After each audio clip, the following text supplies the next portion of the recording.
Good morning, millennials. Welcome back to the Morning Toast. It's the Thursday after the Ariana Grande concert, and we are beat. I'm so beat. I apologize in advance. I woke up this morning, and it didn't go well. And we're talking so slow, which is so unlike us. That's how you know we're not feeling ourselves. No, we always talk about how we're tired, and that's just like general malaise, you know, the struggles of life. But today is on another level for me. Yeah, I mean, I really feel as if I gave all that I could to the Ariana Grande concert, and I have so many thoughts on it. There wasn't much to give. Is there a story, or we're just like diving right in? No, there's not a story about the concert, but we always feel free to talk about ourselves ad nauseum. So I figured we could recap the concert. Do you want to go first? Yeah, well, Jax, Liv, Snitch, and I, it was Sisters Night Out, which was always fun, you know? And SNO is always a good time. And especially a good time when the Garden respects you and lets you go backstage, and like, it was really premium. And I just love, like, I am so vain and shallow that like, I just love any concert where like I get to be cool, you know? 100%. We had great seats, like really premium. She had like a big stage, like an ode to Taylor, where like you go into the crowd so you can see more parts of the audience and everyone gets to like, I guess, have an interactive experience. And I knew a lot more songs than I thought.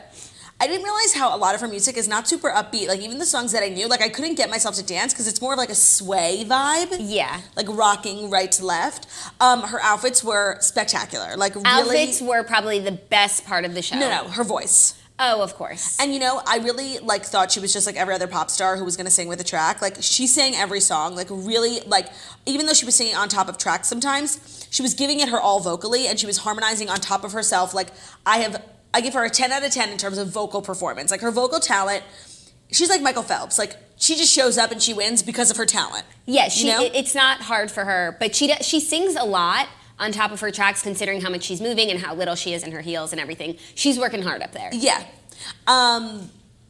No, I obviously have some complaints that I want to talk about. One, from the beginning, and I thought it was going to get better, like, where were the lights? It was, like, truly the darkest concert, and I can't tell if I'm, like, getting old or, like, I literally couldn't see anything because she didn't even have a spotlight following her, and the lights that were on her were, like, the color of her outfit. So she was wearing that orange number, so the lights were orange. She was wearing the blue-purple number, the lights were blue-purple. Like, it was like she didn't want us to see her, and literally she would be on stage and be singing, and I literally couldn't find her. Yeah, I think she... And we were close. That's her vibe, is to be, you know, like, in the shadows, dark, like, look at her Instagram, which is cool, like, for her aesthetic, but for a stadium concert, and we had good seats, and we at times couldn't find her. No, not stadium, arena. Arena, the same thing. No, Big stadium difference. is Taylor. That's a huge difference. Oh, huge. It's a big arena, like both of them. People in the back like can't see you, and she's already so little. It's hard. That's what I was saying. Like, and the last time I saw her, when I saw her 2 years ago, I was saying like she kind of gets lost in like the magnitude of the stage. But it's not even because she's small, which she is, but it's because she doesn't have a fucking spotlight. Right, and it's like when you're in an arena or a stadium that large, those two screens on the side are very instrumental for 60% of the audience who rely on it to see the whole show. For some reason, the size of her screens were like oval and tiny and so small that like I could see it kind of fine, but like if you had just a seat up in a higher row, like you couldn't see anything. It was weird, and now I kind of understand why when I said in my story, should I go? Hard 50% were like, yes, it was the best show I've ever seen, incredible, changed my life. And 50% was like, honestly, no. Because if you paid a lot of money and you were in the pit, like the show was for you. She was really performing for like a good 200 people. But if you were anywhere else, like you couldn't see or hear anything. Like I completely understand why some people think it was the best night of their lives, because if you spent that money, like TBG was in the pit standing, and he said it was the best show he ever went to. Of course, because he was like up her vagina. But if you were just in a regular arena stadium bleacher seat, like you couldn't see anything. Yeah. Also, her vibe on stage is very much like her palling around with her friends. Like, her dancers are her friends. They're singing to each other, like dancing with each other. And it's like, we're just watching this group of friends, and it doesn't They don't connect with us ever. Yeah. She doesn't like, I didn't feel connected with her where that's not so hard to feel at MSG. Like, when we saw Lauren Elena there, Luke Combs, like, you feel like, I don't know, there's just I've an seen energy. Katy Perry but there. she's like more invested in her friends on stage, and it's like watching Friends live than it is like a one-woman show. Yeah, because, you know, I saw Katy Perry there for the Prism tour, which was like the greatest album ever. And there was so much theatrics. I had terrible seats. I was like all the way up. There was so much going on. And she was really like a one-woman show with all of her dancers. And I didn't feel that disconnect that I felt with Ariana. Like, Katie's was so bright. Like, I could see everything. And I was all the way up in the bleachers, you know? And another thing that was like disappointing, I mean, actually not disappointing, because I can't tell how I feel about it yet, was she sang 30 songs, which is a lot of songs. She didn't sing full 30 songs. She'd sing shortened versions of a bunch of songs, which was nice because I got to hear a lot of songs that I didn't really even realize that I knew the words to. But I think an average concert's like 18 to 20. It did feel like she was rushing through the show just to get to all the songs, and she never like spoke in between. Like, I want to hear from her. Like, sometimes when artists talk in between songs, it's like so annoying. Like, please stop. But I kind of wanted to hear from Ariana. Yeah. Like, what's up, girl? How you feeling? All she said was good night. And how y'all feeling tonight? And she said that at the very end of the show, which didn't make it clear that the show was over. So when the show was over, like before the encore, people didn't know. I think they thought she was coming out again. Yeah. Also, I have to say, I kind of like when everyone tries to like one up each other with their stages and like gets big and stupid. And I didn't mind that her stage was like pretty simple. Basic. Yeah, I like that because she's talented enough. Like, she doesn't need like fireworks, bells and whistles, like things that are going up. She doesn't need to be flying through the air. Like, that's fine. So the stage wasn't the problem. It was like, just, I don't know. And it always feels like with her, it's like she's running around her own stage, like when the lights are off, like it feels like she's doing everything. Like, it feels like she's plugging in the outlet and then hooking up her microphone. Like, she's Snitch, she's the PA, and she's the talent. I wish we could get an Adele-style concert from Ariana. Like, just a tiny stage, you in a dress, looking cute, talking between songs, being funny, and singing your heart out. Because at the end of the day, like, I went to the concert for Ariana's voice. Like, her voice is unmatched, it's unparalleled, it's maybe one of the best in the industry right now, and like that's what I came for. And I did get that, but I could have gotten it on like a more stripped down level. Yeah, I want to see her perform at like Radio City. Yeah, that would be a night like how Lady to Gaga remember. does the Tony Bennett. That's what we need. No, but like she's such a big artist and everyone like loves her and everyone wants to see her, so she can perform at Radio City because she'd be doing 20 shows and like that's just, no one wants to do that. But there's just something, but I think everyone else had a great time. Also, I am so old.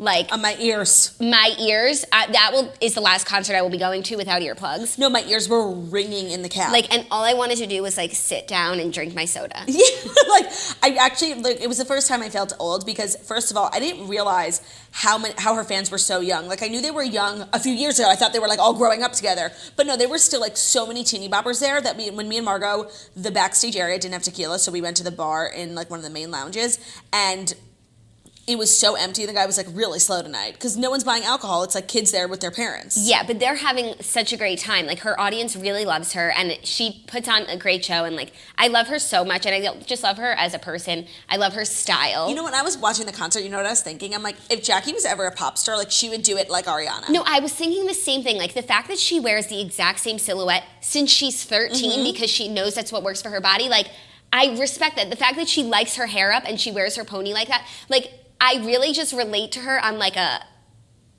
spiritual level. When she was playing that video, she played a childhood video. Oh my God. She was so fucking steamy. She looks like you. I know. She was acting like you. She was nuts. She was nuts. And what kind of made me sad is like she has this huge personality. And we know that. When you watch a Dangerous Woman stories, diaries, you see like she has this huge personality. Anytime she puts out a video, like she's always being silly. You see it in the Thank You Next video, like she loves all these movies. But then she comes on stage and like she's so quiet. Like, I feel like she doesn't feel like she could be that like kooky self in an arena. But like, we would love to see that from her. No, totally. That would, like, the girl in that little clip she played is not Ariana that I know. No, we know, but I think it's still who she is. Yeah, me too. But give us more of that. I was agree. reminding me of like Joe Jonas, DNCE, how like he was so silly growing up and he was able to like be that creative, like silly, funny guy in DNCE. And like, I need that outlet for Ari. No, I agree. I mean, totally. But oh no, it was still a good show. Like, if I'm gonna leave my house, I'm only leaving it for a premium experience. And it was a good show. Also, I just want to say, with like being at her concert, is it so hard for you like not to think about? Of course, Manchester? I thought about it the whole time. It really is like this spooky vibe, like ambiance that like you can't not think about it. Like, with every song, like One Last Time and We're Gonna Be All Right. She didn't play One Last Time. No, but like there are all these songs from either that concert or the One Love Manchester, and it's like.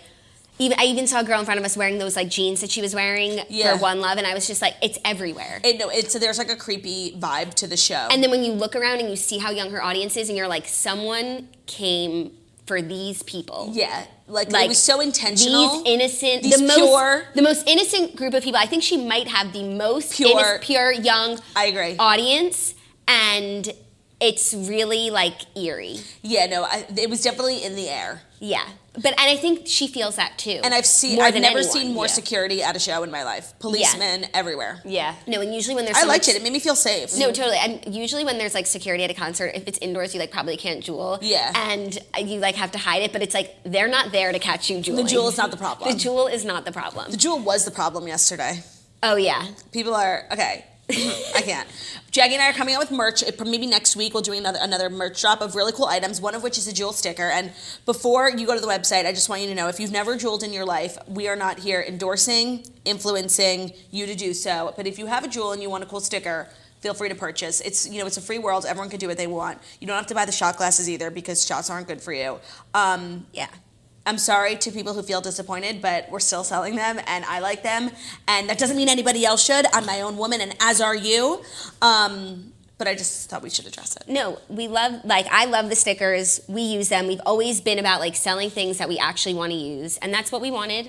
And so it is, in the words of Alexis Nyers. And you are free to do whatever you want, except for in San Francisco today, where they're banning e-cigs completely. So it's not a story. It's not a story. Not? No, but I just thought it was an interesting factoid. I thought you thought it was time, but it wasn't. No, it's not time, because I also want to share that right now I'm having my closet organizers at my house right now. The girls who did my original closet, like things have just like taken a turn since this last 6 months, and I have like this one closet in my house that has turned into like the graveyard of items. Like I literally throw something in and shove the door, and I thought it was time to. It's like Cheaper by the Dozen. Yeah, no, it's like Friends, but you don't know the reference. Do you know the Cheaper by the Dozen one, when he's coming home and they throw all the toys in the closet, bathroom? In like the and she's doing Oprah. It. She's doing Oprah. No, that's me, and I'm really excited. Done and Done on Instagram. They're like this cute mother-daughter duo, and they're like redoing my bags, because I'm just like, I'm excited. I'm excited for you. I have that coming up for me as well. I can't wait. I'm really getting my home in order. Me too.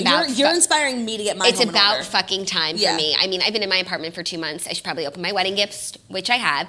And now I'm like, once you start doing it, then you get excited. And then once you do the cleaning, then you get to do the fun things like making a popcorn cart, which is what I'm working on. Hey.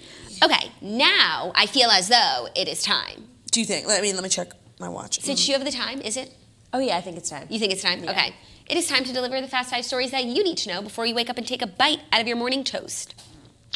But before we do that, allow me to reintroduce myself. My name is no, I'm kidding. Allow me to let you know that today's Fast 5 stories that you need to know before you wake up and take a bite out of your morning toast is brought to you by Skillshare, an online learning community with thousands of amazing classes covering dozens of creative and entrepreneurial skills. You can take classes in everything from photography and creative writing to design, productivity, and more. So whether you're returning to a long-time passion project, challenging yourself to get outside your comfort zone, or simply exploring something new, Skillshare has classes for you.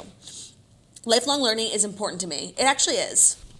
Important to me. I agree. Ever since I graduated and learned nothing in college, I'm all about bettering myself in things that I care about. That are pertinent to the situation and learning something new every day.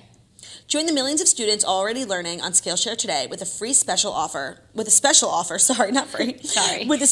just for our listeners. Get 2 months of Skillshare for free. Okay. That's right, Skillshare is offering the Morning Toast listeners 2 months of unlimited access to thousands of classes for free. To sign up, go to Skillshare.com/morningtoast. Again, go to Skillshare.com/morningtoast to start your 2 months free now. That's Skillshare.com/morningtoast. Totally. Sign on. Oh, Jackie, I was literally thinking of saying that. I just feel like saying it about everything. Sign on, learn amazing things. Be amazing. Yeah, okay. First story, Kylie Jenner reveals what she said to Jordyn Woods right after the Tristan Thompson's cheating scandal. Okay, this Sunday on E! Is the episode we've been waiting for, Trist-mageddon. It's gonna be crazy. When did Trist-mageddon happen? What month? When we were in Utah the second time, which was right after my wedding. February. March. Beginning of March. But so they just filmed Christmas. So they stopped filming and they picked back up for Jordyn. So they filmed Christmas, then we had about 2 more episodes where they went to Mammoth, and a few other things happened, and now we're in March. It's not super chronological, but this actually does make a little bit of sense. Okay. Yeah. Okay. Yeah. It's okay. And we got to cut to the chase of Trist-mageddon. Yeah. So they're releasing their little clips, which once in a while make news for us, you're the least interesting to look at. Yeah, but usually those clips are the juiciest that it gets. I don't know. For this episode, I just want to see Jordyn everything. in it? No. Because they released a clip of Kylie looking like she's talking to someone. Okay, So they released a clip where Khloe and Kim are talking.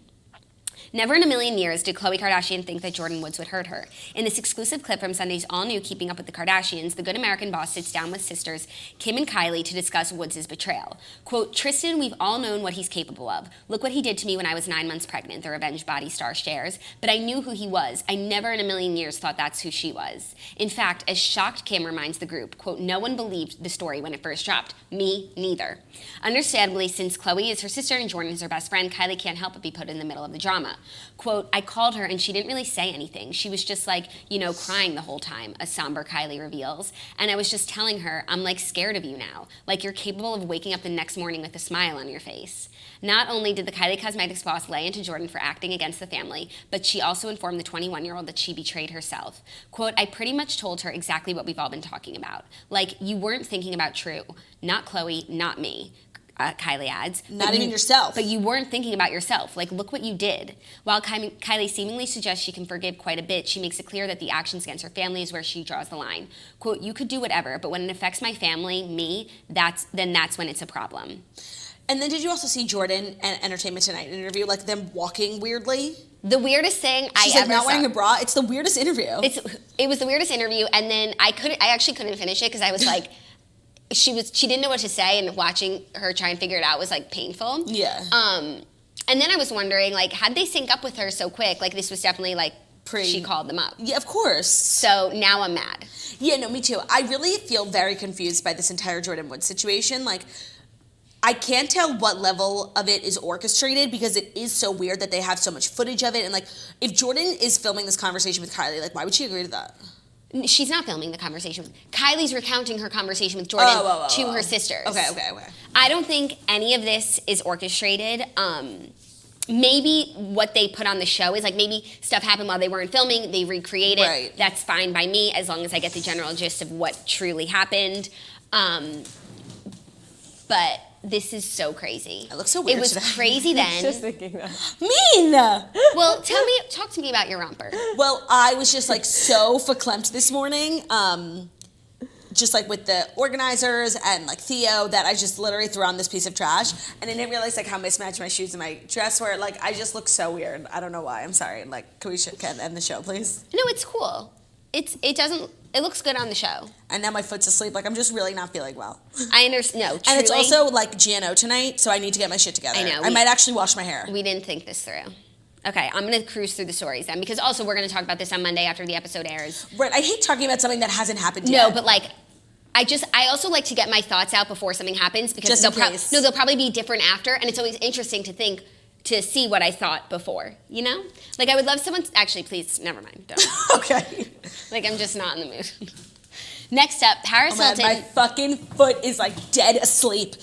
Ooh, we'll get some views. We'll get some views. Oh my gosh, show them your feet. Here, wait. Put them on display. No, do not zoom in on my foot. Oh, my God, will you please help me? Like, will you rub my foot? Are you kidding? No, I'm kidding. It's like so not a part of your job description. You just have to bang it. Oh, okay. No, I'll do it. Ooh. Does that feel good? I don't know. Bang from the bottom, yeah. Is this ASMR? Oh yeah, you guys listen.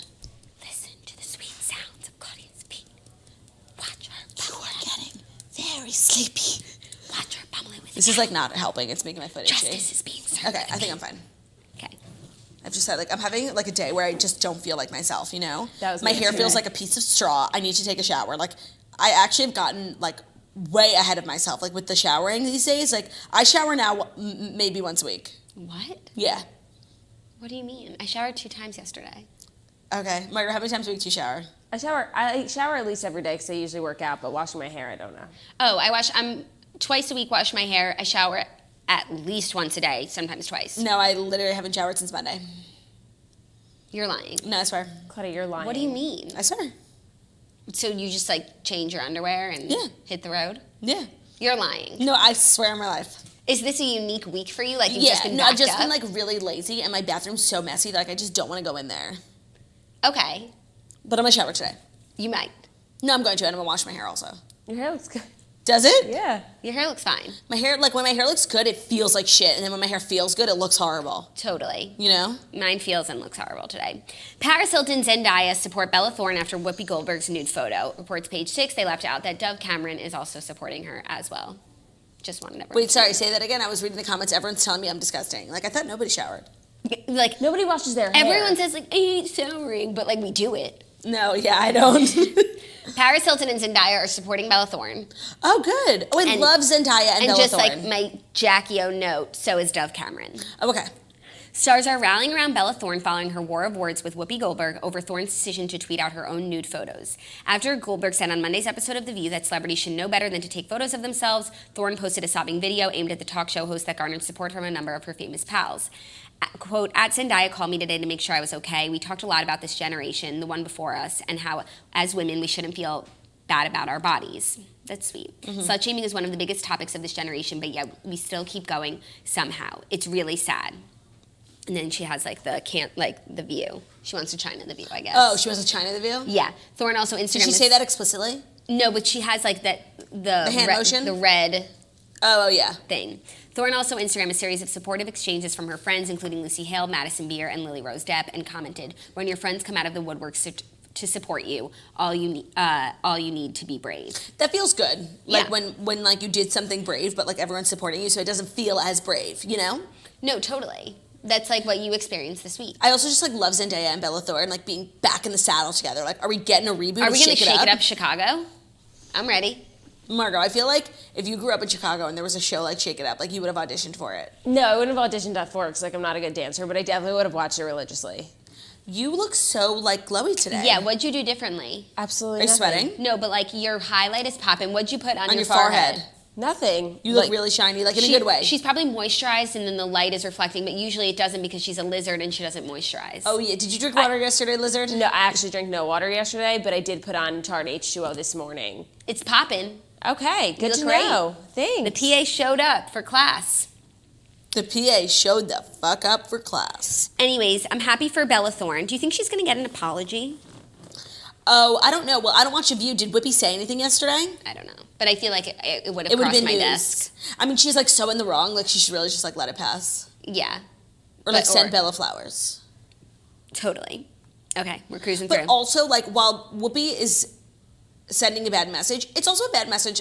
Like Bella Thorne, like not what someone says about you should affect you that much. You know what I mean? Yeah.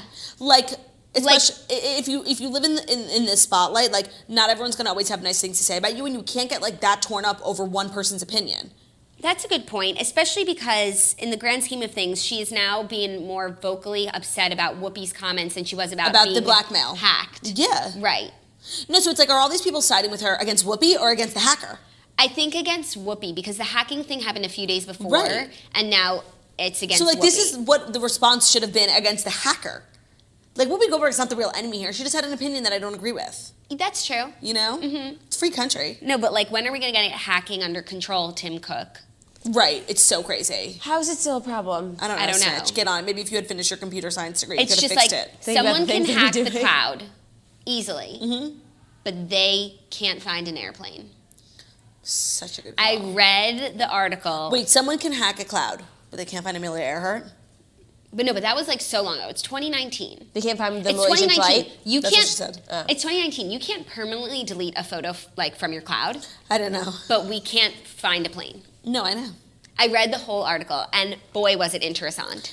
Do you want to know the deets? Honestly, no. I'm not one of those people who like really cares. No, it's highly interesting. She gave me a Spark Notes. Highly interesting. Okay, Spark Note and it for everyone me. like there was a thread about it in the Toasters. People are like, give me the Spark, like give me the abridged version. They were like, no, actually, every detail in this is interesting, and it's not like gratuitously long. So basically, they talk about what happened, the information they have from satellite radars, because you just think that when the plane went dark, it went down, right? No. The plane kept flying for 6 more hours.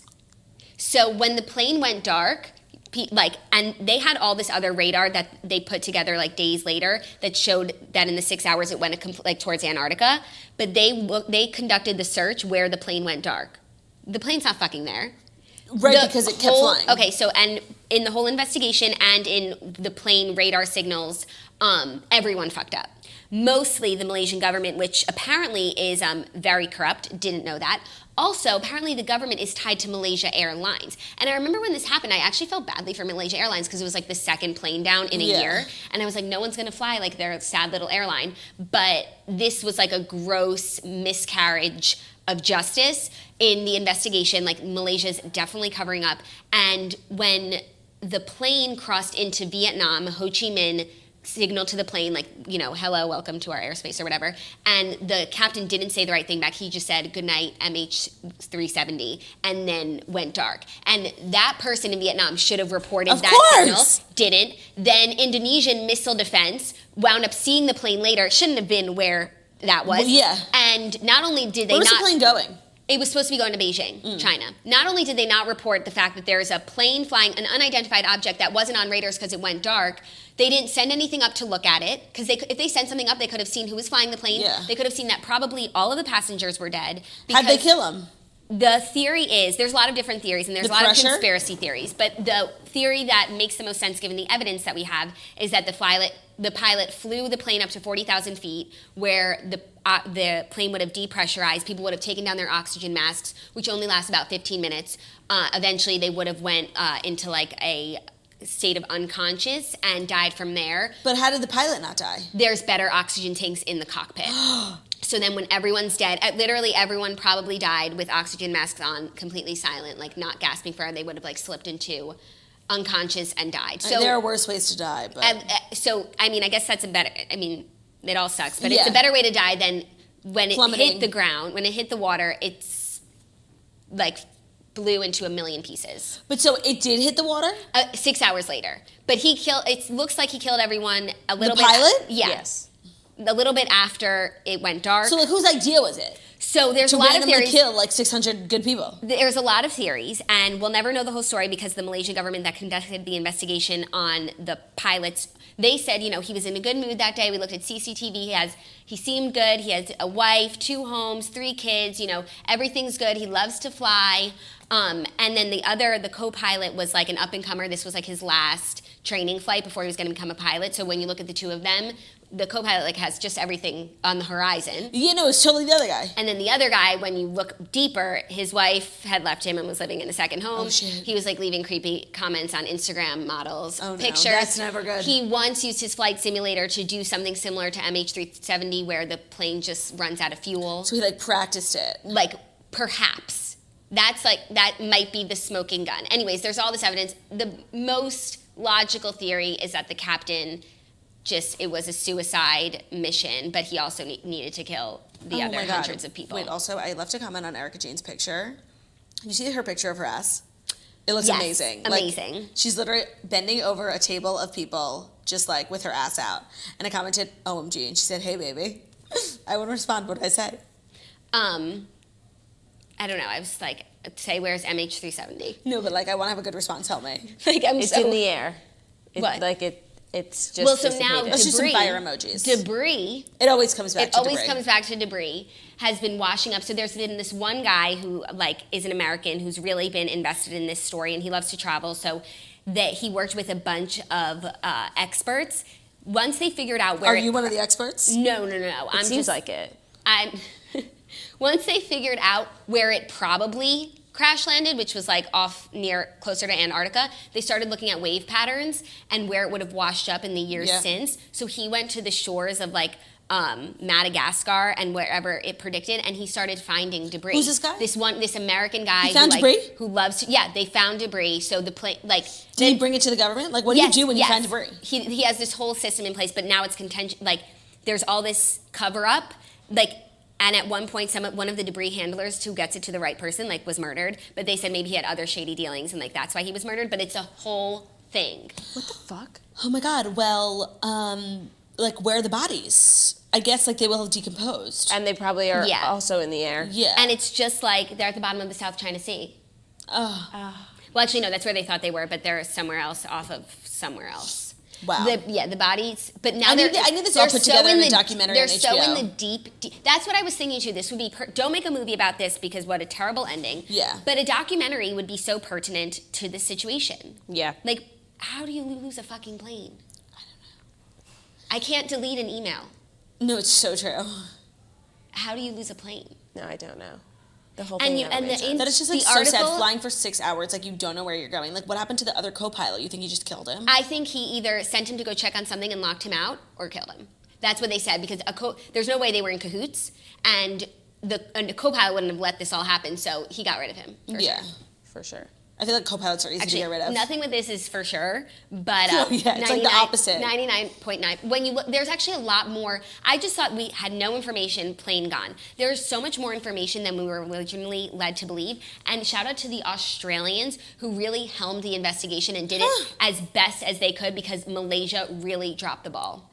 And the Sade business deals of the Malaysian government. And it's like justice for the families of the passengers. Of course. And because the Malaysian government has a lot more information than they've released. Yeah. They put out this like whole report that was literally like, they copy and pasted from the mechanics of the Boeing plane, how the plane worked. But they didn't have any information. It was giving me like Three Identical Strangers vibes, like give us the Yale studies. Boeing is like so shady also. Like TBG's always telling me. I know. Boeing's got problems.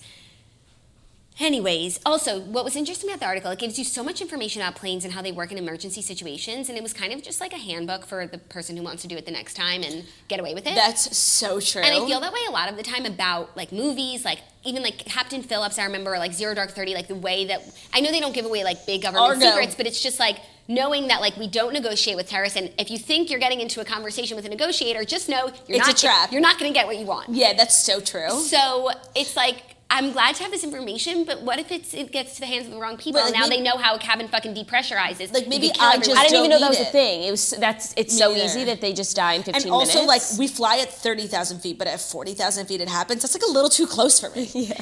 You know?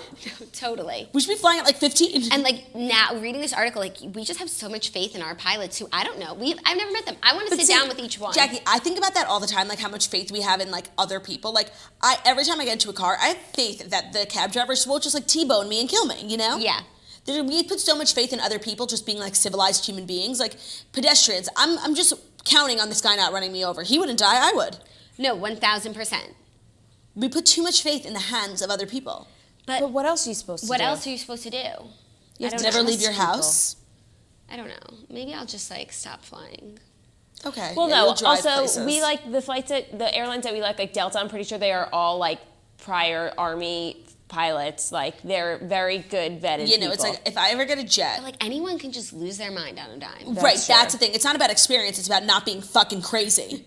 I'm sure the Malaysian pilot, if it was him, he was very qualified, years of service, but he went nuts.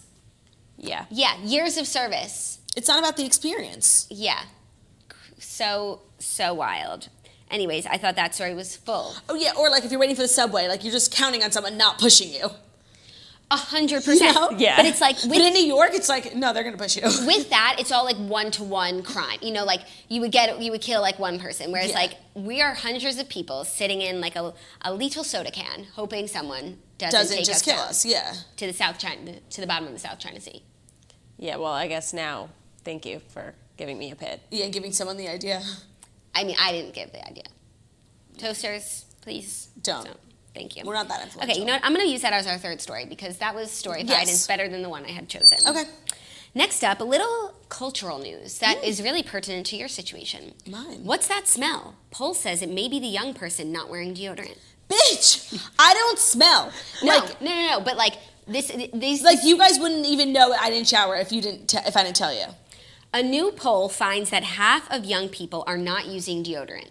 That's vile. The survey by YouGov found 39% of Americans between the ages of 18 and 24 haven't used deodorant or antiperspirant in the past 30 days. Apparently, the group isn't making the decision because of the perceived health risk, but say they don't use deodorant because they don't think that they need to. That's so disgusting. Here's the thing, if you think you don't need deodorant, you do. Totally. The numbers were only slightly lower for individuals between 25 and 34 years old, with 31% making the underarm assertion. The numbers dropped significantly for adults over the age of 35, with only about 20% having not used deodorant or antiperspirant recently. Okay, as someone who is now like a natural deodorant, Kourtney Kardashian, like Gwyneth Paltrow, the face of, you know, Goop. Pretty much. Yeah. Would you say? Yeah. Yeah, I would say so. This is abominable and just completely unacceptable. What are we teaching our youth? Totally. And it's not even because you would think like if you just listen to the culture, like people aren't using deodorant because of the chemicals, but that's not even it. They just like think they don't need it. Yeah. Like, where are your friends, man? They don't have any because they smell. Right. Well, that's the thing, Margot. How have you... Okay, where are your counselors? Counselors always make sure the campers are Have you wearing guys deodorant. ever had an experience where like someone you knew or like a close friend like had a problem with smelling and like you had to tell them? No. Actually, I haven't. But I would. I've never had to tell someone. Like, okay, let's say Dana, your best friend, like recently just stopped wearing deodorant and really started to smell. Oh, I could tell her in a heartbeat because like that's our But that's relationship. the type of friendship. And Sorry, like okay. she would love to like. Okay, what about Jake? If Jake smelled and he was in the studio, sticking up the studio, and we had to tell him, like, how would you go about doing that? I couldn't. I couldn't, yeah. I wouldn't. No, it's horrible. Yeah. You don't smell, Jake. I was just making an example. Well, he said, please tell me. If I smell, don't tell me. Oh my God, if I smelled, like, yes, I would want to know because I would want to, like, put an end to it, but I would just, like, be so ashamed. Someone has to hug me after this and tell me if I smell. Okay. Okay. Do I ever smell? You know. Do I ever smell? Besides my breath. Besides your breath, no. Oh, my breath is, like, Breath worse. doesn't count because breath isn't hygiene. Like, No, and my breath is worse than all you bitches, but I just talk far away from you so that you don't smell it. And I Claudia's feel like I'm very, giving like- myself the stigma of being like the smelly girl right now, and I don't want the toasters to think that. Margaret, do I smell really? No. Dude, you meet toasters all the time after you do a Oh, stand-up yeah. show. No one's... But actually, I never smell worse than I do after a stand-up show. Like, I'm always hot from the lights, and it's just like... No, but, like, if you smelled, there's every once in a while where there's, like, a major hater who's like, I saw Claudia. And they would be like, and she smelled. And Margot, like, when we go to meet and greets, we always bring deodorant. Oh, yeah. And yeah. perfume in my hair. Like, I don't want to be smelly. Yeah. No. Yeah. You don't smell. But because 18 to 24-year-olds are feeling as if they don't need to use deodorant, and we are a show for 18 to 35 Is there a millennials, reason? because they just don't think that they need it. What do you think, you're above deodorant? I guess in every, like, there's always going to be people who don't think that they need deodorant. But as the younger generation, there's more people who think that. Why? I don't know. That's so odd and disgusting. Mm-hmm. Yeah, deodorant's like a wonderful thing. You know? It might be the best thing. You know, it's fucking genius. It is. So if you're watching and you felt like you didn't need to use deodorant, definitely start using deodorant. If you're worried about the chemicals, Kopari.com/toast. KopariBeauty.com/toast. Also, like, if you're one of those people who doesn't wear deodorant, just know, like, your friends are probably talking about you, and that enough should, like, scare you into wearing deodorant. Yeah, agreed. Okay, next story, a little New York City news that I found to be quite interesting. What's going on in my city? 5 New York City anchor women sue major cable company over alleged age and gender discrimination. Wow. Now, I want you to guess what the network is. That's in New York, Is it New York One? New York 1. I find that so shocking because they really have such a diverse group of anchors, meteorologists, hosts. Well, 5 newscasters at New York 1, a New York City news station that if you are Owned from by New York, Spectrum. if you are from New York, you know New York 1. They play it in every nail salon, and if you have cable Spectrum and you turn on your TV, it's always go to Channel 1. They're suing parent company Charter Communications over age and gender discrimination. In a lawsuit obtained by the Associated Press, the anchors allege New York 1 blatantly marginalized them and cast them aside in favor of younger women and men. Emmy-winning anchor Roma Torrey and her co-plaintiffs say I Charter... know Roma. These are the 5 women. I know her. But they're also, like, young and pretty, so what are they claiming? They are saying that they would like to return to the positions they occupied before Charter took control of New York 1 and are seeking unspecified damages in the lawsuit. Joining Torrey in the lawsuit are Amanda Farinacci, Vivian Lee, Janine Ramirez, and Kristen Shaughnessy. Can I say, if my bitch is there? The middle one! I know her! The middle one! I think that's... That's Roma Torrey! Oh, of course, Roma Torrey. She is the heart and soul of New York 1. She's no longer on their air. They range in age from 40 to 61, according to the New York Times. We feel we are being railroaded out of the place, Torrey told the Times. Good for these women. Men age on TV with a sense of gravitas. Yep. And as women, we have an expiration date. Ugh. Roma, I'm here for you. Roma. I can't believe she's not on the air anymore. I'm so upset about that. Also, when we went to the mayoral debate... she might still be on the air, but it's clear that she feels as though opportunities are being taken away from her because of her age. Because Charter wants, like, the newer, hotter. Because I was literally just watching and I saw her, so this would have to be super recent. I mean, but she's like, literally the heart and soul of that network. Heart and soul. And New York 1, like, what is you doing? Like, no one's watching your network, 1, on purpose, or 2, because... Like, looking for hot meteorologists. No, like, it's New It's York information. 1. Like, what are you doing? You're It's not really weird. news. Get the hell out of here. Yeah, no, that's really thirsty of them and, like, really disappointing. Really disappointing. And Roma, if you happen to see this, if you're a toaster and you want to come on the show, We are here she for would be, you. Oh my God, I need to contact these women to co-host with me when you're gone. Totally. Because at the Morning Toast, we We respect don't women of all discriminate. ages. We don't see age. We don't see gender even. No. We don't see anything. So how can We're we- blind. Seriously, I'm reaching out to these women because I'm gonna need co-hosts. And you wanna know why? Cause I'm a motherfucking woman, baby, alright. Really disappointing. Justice for Romatory. Good on these women for unionizing and taking back their power. Totally. This is fucked up. Like, New York One, like, do better, man. Truly. I mean, not everyone can be as new media as us, but is there a hairball on the floor? Yeah, it's been there for a few days. Really? Yeah, I'm trying to remember where it came from. I feel as though I remember its origin. And it's What's clear, the origin? I don't know. Like, I remember... You have seen that hairball and you haven't like picked it up or told the PA to pick it up? No, because it's not mine. It honestly looks like Margot's. It's not mine. Why is there a hairball? That's not mine. Okay, I'm picking it up. Pick it up, No. Jackie. What origin do you think it's from? I don't know, but I remember having like a... It looks short as hell. Honestly, it's none of ours. So you just dropped it back. Yeah, I'm not picking up someone else's hair. I'll pick up your guys' hair. Thank you. Okay. It's 11/11, Make-A-Wish. I wish that I go to my home right now and it's like the organizers have just done like such an amazing job and they like built me a new bedroom or something. I don't know. I'm excited. Justice for the women of New York One. Agreed. That's a much better use of your wish. Yes. Justice for tomorrow that I find it within myself to get a better outfit. Oh, justice for tomorrow that we find it within ourselves to put on a better show and put on a show. You know period. what? I haven't felt in a really long time like we did like a bad show. I just like didn't feel good about this one. Oh, I don't think it was bad. Okay. I think it was funny. I think like I was just like No, I think sometimes like it's like when we have no reason to be bad and it's just like not great, that's when it's bad. But like we have every reason to be bad and we brought everything that we could. Let's talk about tomorrow's show. Let's talk about it. We do have Steamy Night Out tonight, and I just like really want to like let live and let go and like do something wild. So I'm thinking we should push to 12:30. Okay. That could be fun for a Friday. Is that okay with you? Is that okay with you, Jake? 12:30 tomorrow? Yeah, sure. Okay. Okay. We'll see you at Margot, 12:30. wait, Margot, I know you're like super busy. Yeah. Oh, that you know works what? That for me. actually doesn't work for me. Why? Because I have someone coming to come to my apartment to do like a quick run through to give me a quote for something What time can at you move it? 12:30. Can you move it?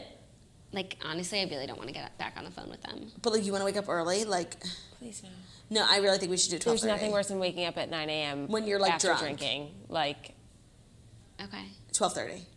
then we wake up at 11. I'll have my PA call them and move Okay, it. great. Fine. 12:30 it That's is, fair you guys. deal. We'll see you tomorrow at 12:30. Thank you for listening to The Morning Toast, the Millennial Morning Show, where we go live Monday through Friday, 10:30 a.m. Eastern Time on YouTube. So feel free to subscribe and give this video a big ol' thumbs up on YouTube. And we're also available as a podcast if you're a commuter. YouTube's not your thing. Head over to Spotify, Stitcher, Apple Podcasts, anywhere you can find podcasts. Search The Morning Toast. Give us a 5-star rating. Subscribe. All the good stuff. Share with a friend. The Schwitz, our first TNN podcast, Toast News Network, is just released its 4th episode. A lot of golf things, I think. I've heard it's a great episode. I haven't had the chance to listen to it yet, but Ben swears it's like the best one yet. So that's The Schwitz, SHVITZ, also available on Spotify, Stitcher, podcasts, all the places. Have a great day. We'll see you tomorrow.